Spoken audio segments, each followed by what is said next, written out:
Hey everybody, welcome to Full Disclosure. I'm Christopher Gilliam, and today we're going to talk about the City Council, or not City Council, excuse me, the Republican meeting that we had the other day here on Monday. So it was my first meeting, and I got to say, it was definitely a full house, and overall I was pretty impressed with the minds we had in that room. I think we definitely have a lot of veteran members there. I was happy to see that we had people there that have been involved in government before, that have been involved with school board, with county board, with all kinds of things.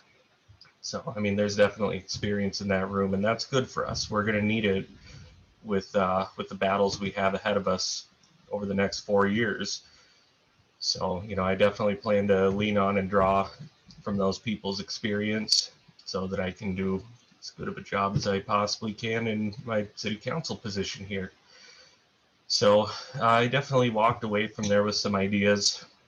Um, as some of you probably know, I'm the chairman for the campaign committee, so that means it's my job to organize, basically knocking on doors, getting boots on the ground, and campaigning on behalf of anyone we have that runs for anything over the next year at least. So some ideas I had for that.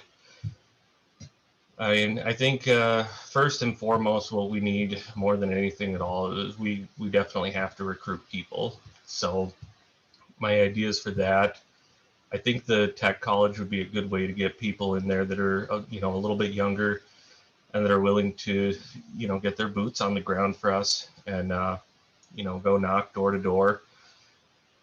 And I have ways to train new people on how to knock on any door, not just Republican doors. We need to be hitting swing voters, and we need to be reaching out to the other side of the aisle as well.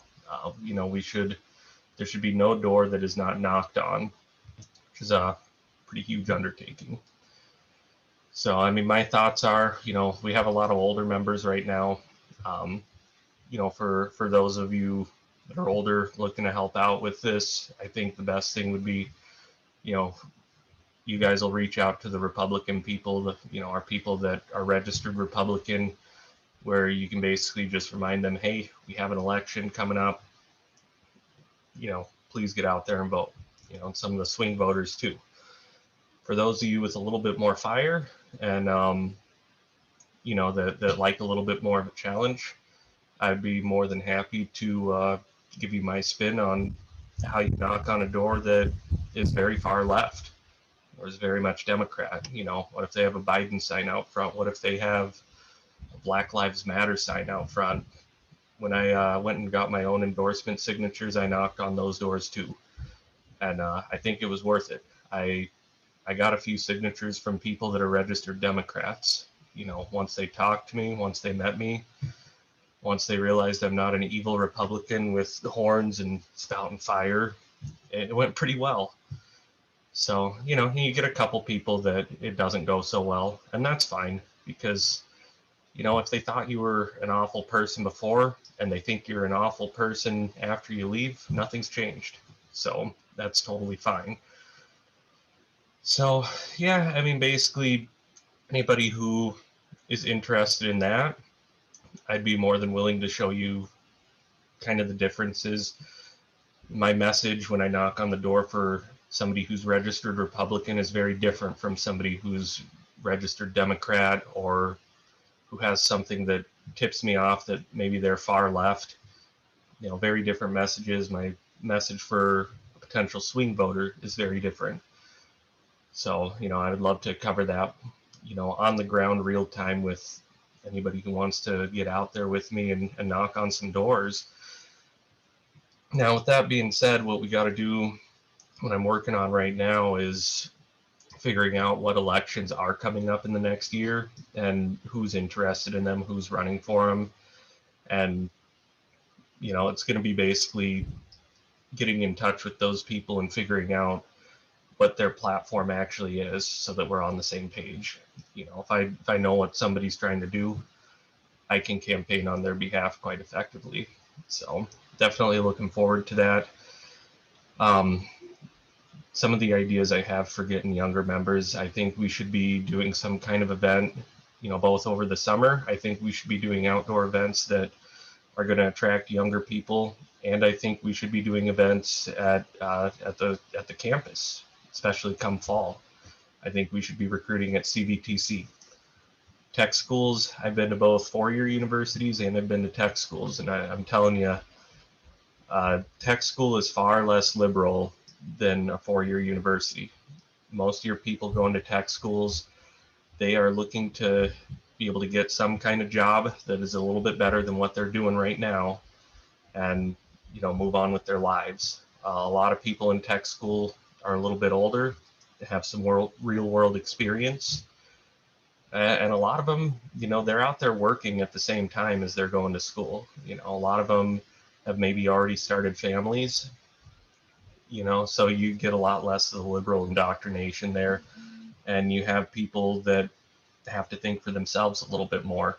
So I think we have a much better chance at reaching people like that, that have minds of their own and an actual life of their own. So, and I think people that are starting their lives like that, we can give them some kind of value through recruiting them too. We can give them resume experience. We can offer them internships to work with us, so that it's not just, hey, I know you're busy and you have a 2-year-old kid and you're working and you're doing this, come help us out. No, we can very easily offer tangible things in return that I think would prove quite interesting to them. The resume experience and the reference in terms of being work ethic. I'd be able to say, hey, this person went and knocked on 100 days or 100 doors, in a day, in the middle of winter.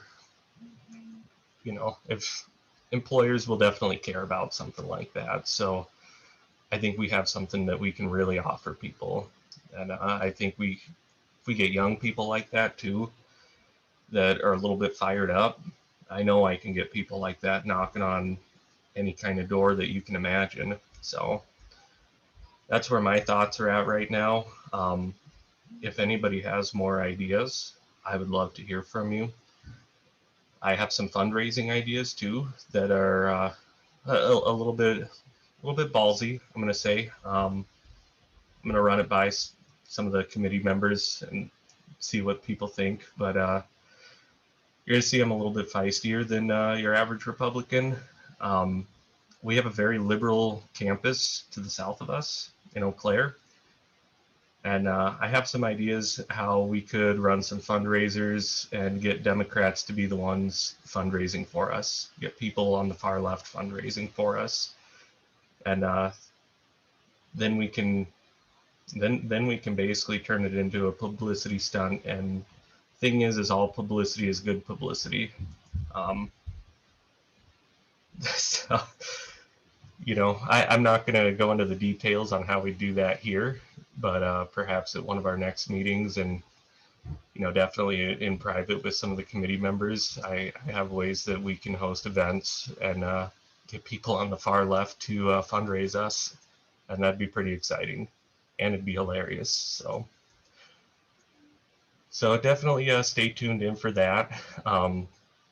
But yeah, all in all, I thought it was a good meeting. I think we have a really solid foundation with which to build from, and I think we just need members. I think the key for recruiting new people is to do so along cultural lines. And by that, what I mean is, it doesn't work to tell people, good policy all by itself. For whatever reason, you would think it would sell, but it doesn't sell. It just turns people off for whatever reason. Older people tend to listen to it, who have, there's no substitute for life experience. With younger people, you need that emotional appeal, and redefining culture has a much better way of doing that. This is where Trump was really successful in the terms of, it stuck with people when they see a clip of him calling somebody from CNN or whoever it was. See, I don't even remember what news organization it was, but pointing out, you're fake news, because it was funny. That struck me on an emotional level because it was hilarious. And, somebody finally had the guts to call them what they were, that resonates with people. The amazing effect of policy and seeing like, wow, this guy really is actually doing good things, that came later. In the beginning, what really attracts somebody is sort of the action, and that's what we need. Younger people, they're not going to want to sit in a room and discuss what kind of policy should govern our city. What they're going to want to discuss is, how do we take action against the other side? How do we get in the mix and, stir things up? That's what they want. And I think that's what we can give them. We can give them opportunities to do that. So, stay tuned. I have a lot of ideas for that. We can really pack that into our events too that are meant to attract people.